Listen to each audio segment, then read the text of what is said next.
하나님 말씀 베드로전서 1장 1절과 2절을 보겠습니다. 베드로전서 1장 1절과 2절입니다. 신약성경 377쪽 정도 되겠습니다. 같이 합독하겠습니다. 예수 그리스도의 사도 베드로는 본도, 갈라디아, 갑바도기아, 아시아와 비두니아에 흩어진 나그네 곧 하나님 아버지의 미리 하심을 따라 성령이 거룩하게 하심으로 순종함과 예수 그리스도의 핏부름을 얻기 위하여 택하심을 받은 자들에게 편지하노니 은혜와 평강이 너희에게 더욱 많을지어다. 아멘. 베드로전서와 베드로후서를 오늘부터 살펴보려고 합니다. 특별히 베드로전서를 보고자 하는 것은 베드로전서는 당시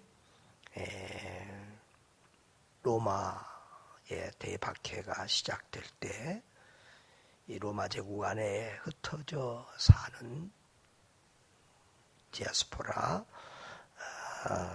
그리스도인들에게 그 극심한 박해를 믿음으로 잘 이기고 승리할 수 있도록 위로하고 격려하는 그런 서신이기 때문입니다.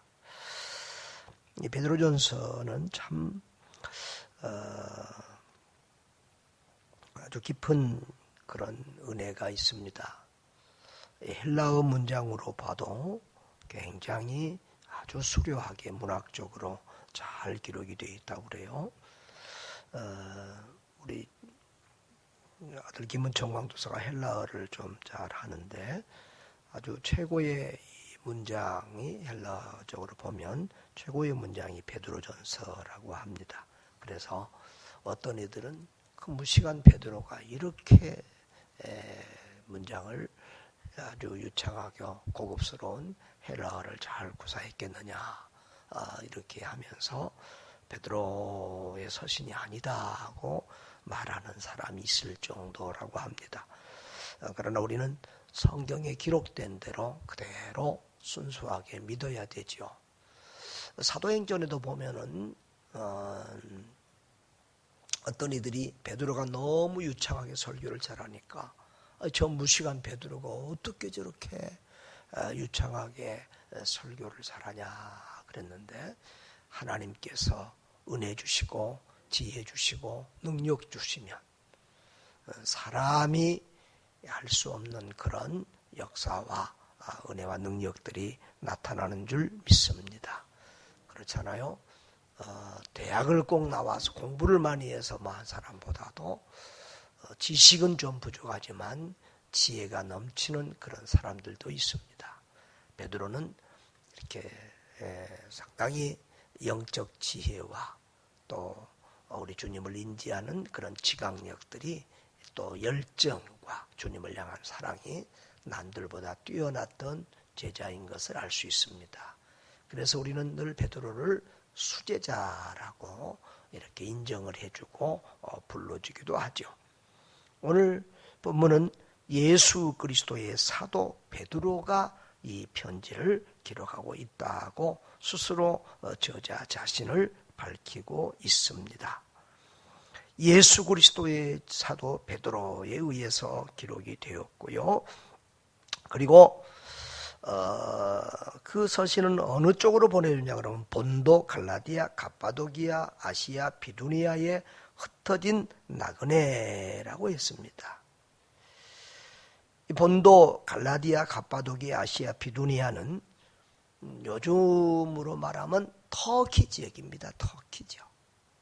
그러니까 초대 교회가 이제 예루살렘에서 안디옥으로 복음이 전파되고 안디옥 교회에 의해서 그 주변 지역에 복음이 전파됐는데 주로 이 바나바와 바울에 의해서 이쪽 지역에 교회들이 많이 세워져 있었는데 갈라디아는 그 터키 지역의 한 중심부고요. 그리고 본도는 그 위에 터키의 북동부 지역입니다. 갑바도기아는 중부 동쪽이고요. 아시아는 우리가 에베소 교회를 비롯한 7교회 지역이 있는 그 터키의 서쪽이에요. 그러니까 이 아시아는 지금 우리가 생각하는 이런 아시아가 아니라 터키의 서쪽 해변가 지역, 요한계시록에 보면 7교회가 몰려있던 에베소를 중심한 그런 지역입니다. 그리고 이제 비두니아도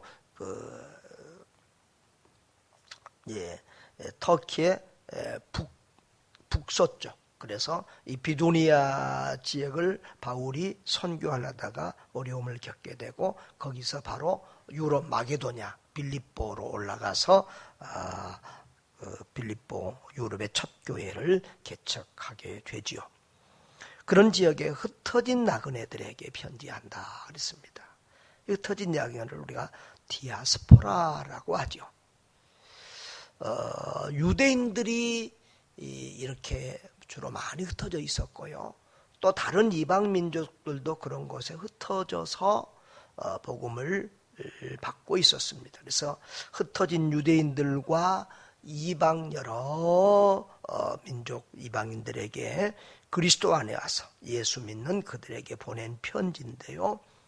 흩어진 나그네 디아스포라라고 하는 말은 유대인들에게도 사용이 됐지만 그러나 또 우리 그리스도인들에게도 이 나그네라는 단어가 많이 사용되죠. 왜? 우리는 저 하나님의 품에서 이 땅에 와서 이 땅에서 나그네 인생을 살다가 우리는 다시 천국으로 돌아간다는 의미에서 우리도 디아스포라라고 이렇게 말할 수가 있는 것이죠.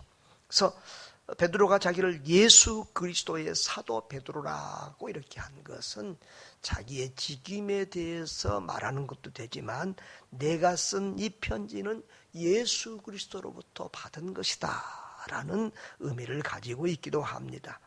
이 편지가 쓰여질 시대와 분위기는 그렇습니다. 보면 바벨론에서 오정에 보면 바벨론에서 이 편지를 썼다고 했는데요. 이것은 실제적인 바벨론이라기보다도 당시 로마를 바벨론이라고 이렇게 표현한 경우가 많았는데요. 로마가 교회를 핍박하고 그리스도인들을 박해하는 그런 사탄적인 그런 역할을 했기 때문에 바벨론이라고 하는 별칭으로 부르는 경우들이 있었습니다. 그래서 베드로도 아마 그런 의미에서 바벨론에서 이 편지를 쓴다라고 했던 것 같아요. 그래서 이 기록 장소는 로마라고 대부분이 보고 있습니다. 바울이 말년에 로마에서 사역을 했다는 것은 교회사적인 정설이고요. 그리고 거기에 마가가 같이 있었는데 이 마가가 로마에 같이 베드로와 같이 사역했다는 기록들이 성경에 보면 있습니다. 우리가 로마에는 10대 박해라고 하는 어마어마한 큰 박해가 있었습니다.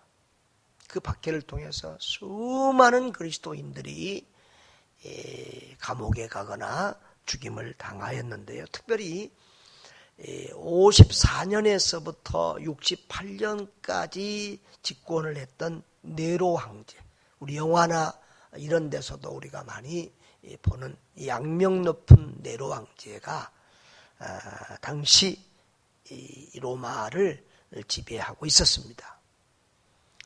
그리고 그 로마의 땅 영토는 엄청 넓어서 그 주변의 모든 지금의 터키 이런 곳까지도 다 로마의 영토니까 지금 이 편지는 이제 로마의 영토 안에 있는 한 지역에 보내는 편지인 거죠. 그때 이 베드로는 엄청난, 지금도 고난이 있지만 앞으로 엄청난 박해가 시작될 것을 내다보고 있었습니다. 그래서 그 네로 황제 때에, 그 박해 때에 사도 바울도 순교를 당하고, 그리고 이 베드로도 순교를 당합니다. 그런데 바울 사도의 순교에 대한 기록이 아직 없는 것을 보면 이제 한 64년, 65년경에 베드로는 68년 정도의 순교를 당했다고 봐지는데요.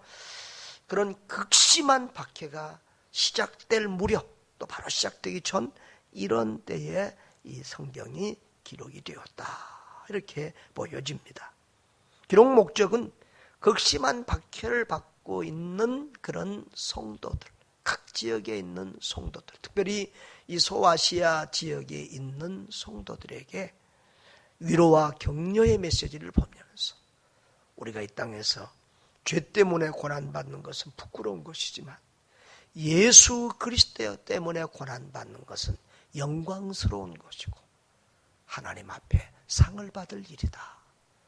우리는 천국 소망을 바라보고 그리고 이 고난을 넉넉히 참고 인내하면서 끝까지 믿음을 지켜야 된다는 그런 목적에서, 그런 의미에서 이 베드로전서 서신을 보내고 있습니다. 2절은 문안 인사죠. 곧 하나님 아버지의 미리 하심을 따라 성령이 거룩하게 하심으로 순종함과 예수 그리스도의 피뿌림을 얻기 위하여 택하심을 받은 자들에게 편지하노니 은혜와 평강이 너희에게 더욱 많을지어다라고 했습니다. 여기 2절에 보면 성부, 성자, 성령 하나님의 이 삼위일체 하나님의 우리를 위한 구원 사역에 대해서 기록이 되고 있는데요. 하나님 아버지의 미리 하심을 따라 그렇습니다. 예지죠. 예정. 우리 성경에는 보면 예지 이런 말이 있습니다. 하나님이 미리 예정하셨다, 미리 정하셨다, 미리 아신다, 이런 말이 있습니다. 에베소서 1장에도 보면 하나님이 창세전에 우리를 예정하사 그랬어요.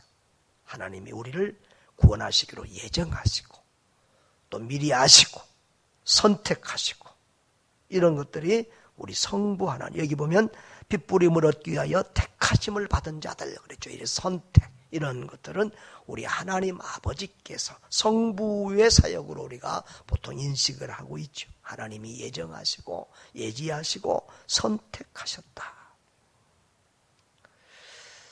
그리고 보면 예수 그리스도의 핏부림을 얻기 위하여 택하심을 받은 자들 그랬어요. 구약에 보면 제사 드릴 때 사람이나 물건이나 이렇게 피를 뿌려서 피를 뿌리는 의식을 했는데 그것을 정결하게 한다, 깨끗하게 한다, 속죄한다, 그런 의미를 가지고 있어요. 그래서 피 뿌리고 이렇게 속죄 깨끗하게 해서 하나님의 언약 백성을 삼았어요. 바로 이것은 우리에게는 예수 그리스도의 이 십자가의 보혈의 대속의 은혜가 필요하다, 그 말이에요. 우리는 예수 그리스도의 십자가의 보혈의 은총으로 죄사함 받고 구원받는다. 바로 우리는 예수 그리스도의 그 십자가의 대속의 은총을 받기 위하여 하나님의 선택을 받은 사람들이다, 그런 의미입니다. 그리고 성령이 거룩하게 하심으로 그랬어요. 성령께서 우리를 구원하셔서, 성령께서 우리를 예수 믿어지게 구원하셔서 우리를 성화의 길로, 주님을 닮아가는 거룩한 성화의 길을 걷게 하신다는 것입니다. 그렇게 성령께서 우리를 거룩하게 하시고 또 하나님께 순종할 수 있도록 그렇게 우리를 도와주시는 줄 믿습니다. 그렇게 성부와 성자와 성령 삼위일체 하나님의 은혜를 입은 그런 하나님의 택한 백성, 이 흩어진 디아스포라 우리 그리스도인 성도들에게 편지하는데 은혜와 평강이 너희에게 더욱 많을지어다, 그렇습니다. 성경에서 가장 많이, 특별히 신약성경 이 서신에서 가장 많이 인사하고 비는 복은 은혜와 평강입니다. 요즘 우리는 축복기도 하면 대부분 건강, 물질, 사업 이런 것에 대해서 할 때가 많은데요. 성경에서 우리에게 부여하는 최고의 복은 은혜와 평강입니다. 은혜와 평강. 우리는 하나님의 은혜로 구원받고 매일매일을 하나님의 은혜로 살아가는 줄 믿습니다. 그래서 우리는 은혜 없이는 살 수 없는 존재예요. 그래서 우리는 은혜가 필요하고, 그리고 하나님의 은혜와 이 샬롬 평강은 함께 옵니다. 우리 마음에, 우리 심령에 하나님의 은혜가 임하면 하나님의 평강, 샬롬이 우리 가운데 임해서 어떠한 환경 가운데서도 기뻐하고 감사하고, 어제 말씀처럼 어떠한 환경 가운데서도 기뻐하고 또 하나님과 교제하며 기도하게 되고 감사와 평강을 누리게 되는 줄 믿습니다. 우리가 지금도 은혜와 평강을 누리고 있지만 더욱 그 은혜와 평강이 넘치시기를 주의 이름으로 축복합니다. 기도하겠습니다. 하나님 우리 아버지, 우리는 이 땅에서 흩어진 나그네로 살아갑니다. 우리의 본국은 천국이요. 우리는 하나님께로부터 이 땅에 와서 이 땅에서 나그네의 삶을 살다가 우리 주님이 부르시면 또 이 땅을 떠나가야 될 줄 믿습니다. 나그네 삶이 외로울 때 있습니다. 힘들 때가 있습니다. 나그네 삶에 박해도 있고 고난도 있습니다. 그러나 주님, 아버지 하나님을 소망하면서, 천국을 소망하면서 믿음으로 승리하도록 은혜 베풀어 주시기를 원합니다. 성부, 성자, 성령 삼위일체 하나님께서 우리를 그렇게 사랑하사 우리를 위하여 예수 그리스도의 십자가의 죽으심, 그 귀한 은혜까지 우리에게 허락해 주셔서 우리를 구원해 주시고 천국 가는 그날까지 우리를 붙들어 주셔서 인도해 주심을 감사합니다. 수많은 사람들 가운데 우리를 예정하시고 택하시고 예수 믿어 구원받게 하시니 감사합니다. 젊으나 늙으나 건강하나 약하나 부하나 가난하나 변함없이 주님 사랑하며 믿음의 길을 걸어가게 하시니 감사합니다. 하나님의 은혜와 평강 가운데서 살았습니다.